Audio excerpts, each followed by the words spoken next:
Okay, so this is week 6 journal, and I'm going to describe an experience or significant event that I've never seen diagnosed before or experienced in clinicals this week. So, what I learned was the importance of thiamine in a diagnosis of alcohol withdrawal. So when we're utilizing the CWA, it's not necessarily the CWA for the scoring, but it initiates our protocol. And so my preceptor wanted to know why thiamine is part of the protocol. So we did research, and basically thiamine in general is an important enzyme that helps metabolize energy. So with alcohol withdrawal or detox, the patient is already not eating a balanced diet, so thiamine is already low. And so the gastrointestinal system isn't absorbing nutrition well either. And then the liver is not able to store thiamine or regulate its glucose for energy. With a reduction in thiamine, you have the risk of developing Wernicke-Korsakoff syndrome. And there are two different syndromes. You have the Wernicke, which is usually encephalopathy, which usually occurs first, and it's a syndrome where there's not enough thiamine, and there's an emergent need for the neurological cells to use for the breakdown of glucose so that it can be provided with energy. And if that continues, then you kick into KS, which is Korsakoff syndrome, KS. This is a chronic syndrome or neurological disorder that we see in a lot of alcoholics as a result of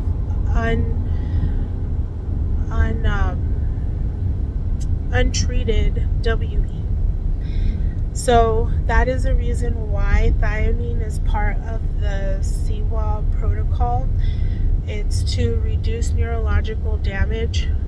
And then another phenomenon was that if we give thiamine, or if we give patients food prior to thiamine, we are depleting their thiamine levels even more, because, as I said before, they're already in a reduction in nutrition, in a reduction in gastrointestinal breakdown, and you give them, if you give them food or you give them energy, carbs, sugar, then the thiamine is rushed to break those down, and you're reducing the thiamine getting to the neurons. That enzyme isn't getting where it's needed to reduce the risk of encephalopathy. So you always load the patient with thiamine first, and then you feed them.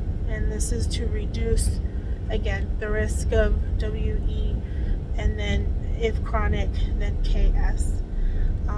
So knowing the protocol was pretty cool, and doing the research on why we load them on thiamine and what we're looking for, and why they even develop a deficiency in thiamine makes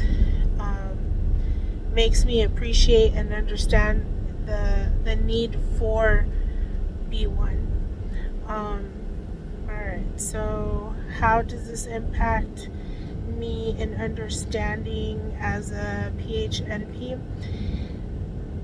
So it impacts me because I understand why I would order it, and I would understand the importance of the protocol and the medications being given that I'm ordering to reduce those risks. Um, and then explore your personal strengths and limitations.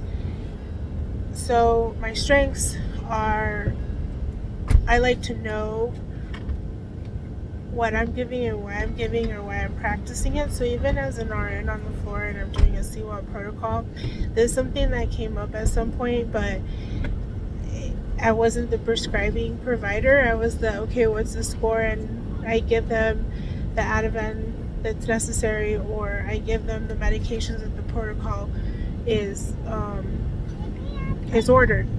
But now, as a provider, why am I ordering it? And what's the significance of it? And are my patients getting it?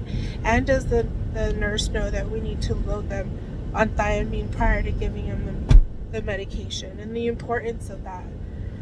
So definitely, I can see the difference in scope. I was a little like, when he asked the question, I'm like, I know, and I knew it was encephalopathy, but, and it's kind of those things that you learn, but then you don't continue it because it's an order and you fulfill the order and you're looking for DTs, and but as a prescriber, it's, well, why is a protocol there and why am I ordering it and how is that going to affect my patient?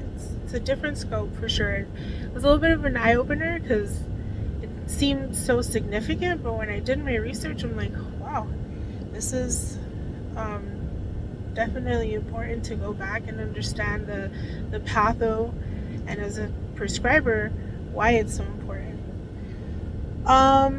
Let's see. Your discussion should reflect your specific learning insights, something specific that you learned on the event interaction and how you apply it. So after, it was myself and a PA student that we gave our presentation or our explanation of why the thiamine. It made a difference when I was speaking to my patients, because you kind of get back down on the basics. Like, when you're drinking alcohol, you're causing all these, significant declines in your body. Like, you can't, you're eating but you're not eating, or you're causing a delay in your intestines. So even if you're eating, you're not absorbing what you need, and those things cause a decline in your vitamins. And this is the long-term effect of